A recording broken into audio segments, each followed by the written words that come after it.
Hi everybody, welcome to another update on the stock screener. Someone wanted to have a chat on Trigon metals, so let's have a chat about Trigon metals. Let me rant somewhat, but before we do that, first of all, you need to know why we are invested in Trigon metals, and that's because of copper. We know copper is probably going to go up. So these are the guidance. It's going above 4. Some say 5, some say 4.2, but it's going to be above 4. Latest inventory numbers weren't that good. I saw inventories rise. But anyway, we do have some credit impulse that could propel copper above 4, this impulse here. But lately this impulse has gone down again. So it all depends on China. But currently it looks pretty good. I still think it will be above 4. Important to look at is the copper balance. You can see that we will have deficits in the coming years. Deficits are coming. Latest data here from Goldman Sachs. Q1 going to Q2 and then to 2024-5 deficits. So I believe copper is a buy in the long term. So Trigon metals. Where do we start? Let's start with the production. Production numbers, I tried to calculate these numbers. Very complicated. I don't even know if it's correct. So these numbers are correct. The white ones, we have copper recovery was 88%, as you can see here. This was from October, 88% copper recovery, increasing. So they were doing very good last year in October. Concentrate grades 30%, very good, highest ever. Capacity utilizations 96, very good. They are using the whole 1000 tons per day capacity. It was all looking very good. Wet concentrate, yeah, that's just the concentrate production, is 901 tons in that month. Copper produced 263. That's the real amount of copper that they produced. And mill throughput was at 28,000 tons, which is 96% of the capacity. This is something that I estimate because they didn't give the copper feed grade here, so I had to estimate it, probably 1%. But then in November, December, something happened. Operations were not that good. They milled less. You can see here that they milled less, which is calculated from this 81,000 tons for that quarter that they processed. So I divided it. Yeah, I did subtract this amount from that and then divided it by 2 for the 2 months. So you can see already that they milled less tonnage. So that means their capacity went down. Capacity utilization went down to 88%. So even below 90%, which means they didn't mine any ore. So something happened there. They stopped production, maybe because of Christmas. So they mined less. Now, this can, of course, be improved. I mean, just make them produce and mine at 100%. That's not too difficult to do. So this should be able to go back to 96%, okay? Mill throughput should go back to 28,000 at 1,000 tons per day. That's very easy to do. Then what do we have? We have some more data, wet concentrate, for example. Here you can see wet concentrate, 2,560 concentrates were produced in that quarter, minus the 901 divided by 2, so you can see that they produced less concentrate. Why did they produce less concentrate? Yeah, because they milled less, and also recoveries. You can see that recoveries went down. How do I calculate this? They produced 557 copper tons. 557 copper tons, which is, well, if you take these three here, the sum of this, then you get the 557, okay? So I distributed it over the 3 months, and then you get the 147 copper tons that they produced. Based on these numbers, you can calculate the recovery, which is the amount of tons produced divided by the total copper that comes into the mill, and that's the mill throughput times the grade. And the grade is 0.9%, I think, because how do I know it's 0.9%?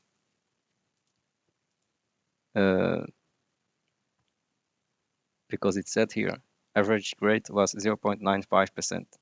So this is probably a bit lower and this is a bit higher. But these are estimates because of this 0.95%. Okay, so these numbers are calculated, and now the recovery is probably going to be 62% based on these estimates. The concentrate grade, what's that? That's the amount of copper in the wet concentrate. So this is the amount of copper divided by the wet concentrate. So the amount of copper in the wet concentrate is 18% based on these estimates. Okay, so we have our numbers. These are estimates. Trigon didn't give any numbers, so we just calculate it ourselves. And you can see that the recoveries are going down.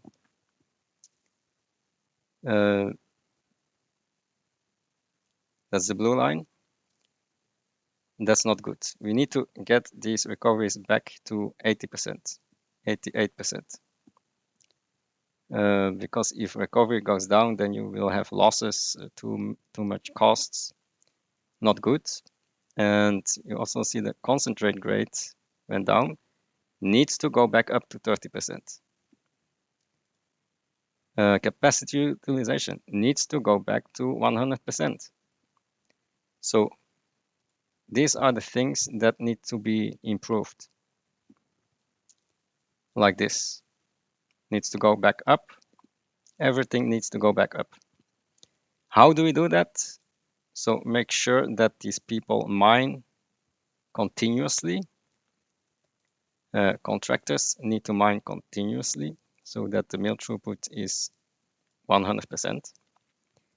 Secondly, we need to increase the grade of the feed. So currently 0.9%, not good. Needs to go back to 1.2% open pit grade. And they are saying that they will be starting to mine the 1.2%. So let's see how that goes. If we go back to 1.2%, then normally the grade should go back normal to 30%, to 88% recoveries, and 96% capacity utilization. And then we can calculate, of course, all these numbers from 1% back to 1.2%. Will give 1080 concentrate, and the amount of copper will also go up. And that will give us this number. The amount of copper is actually calculated by multiplying the recovery times the mill throughput times the grade. So normally I should be doing this. Actually 303, okay. Because the amount of coppers should be indeed recovery times the amount of copper that goes into the plant. Okay, and yeah, mill throughput is correct. Wet concentrate is a Z63. That's the amount of copper in copper production divided by the concentrate grade, and that gives us the wet concentrate. I should be doing this like this. Okay, so these are the numbers. So what do we get? When the open pit is in full production, we should be able to have 300 tons per month. 300 tons per month times 12, 2204 gives us around 7 to 8 million pounds per year. Okay, so that's the production for the open pit.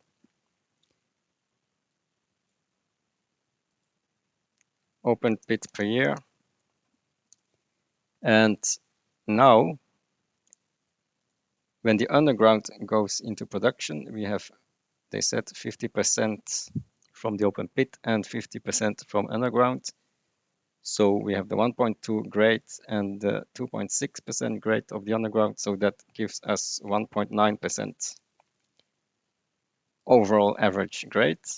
If we have 50-50 coming from open pit and underground.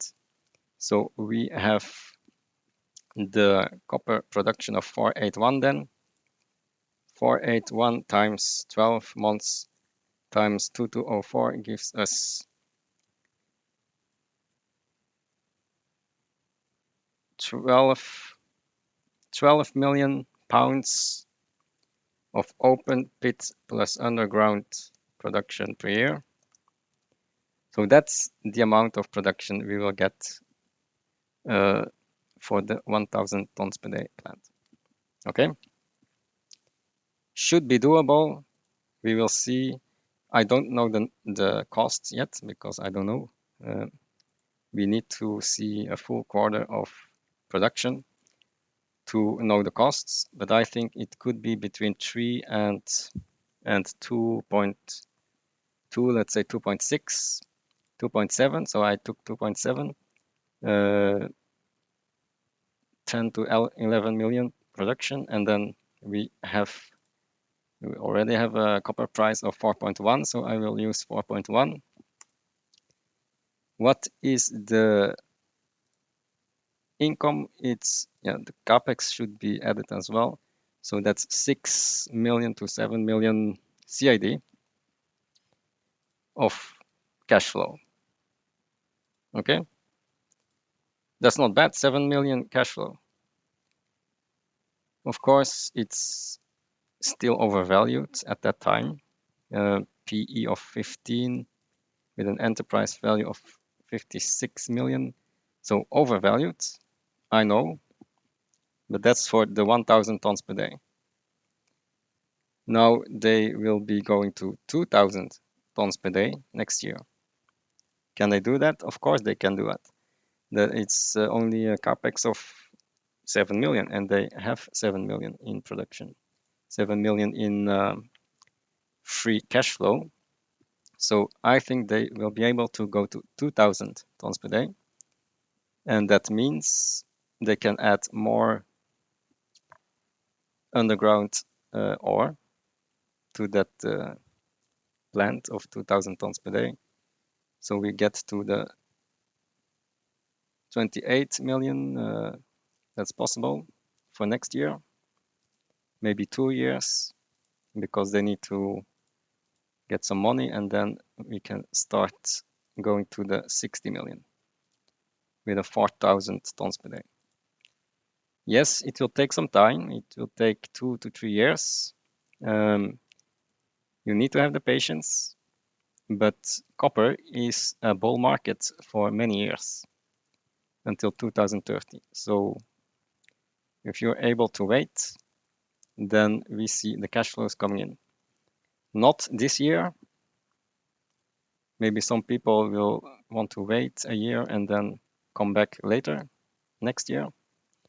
But next year, they will go to the 2,000 tons per day. And that's important because when I delete this capex, this 30 million, just delete it, then you can see that we have a free cash flow of 28 million. That's very good for next year.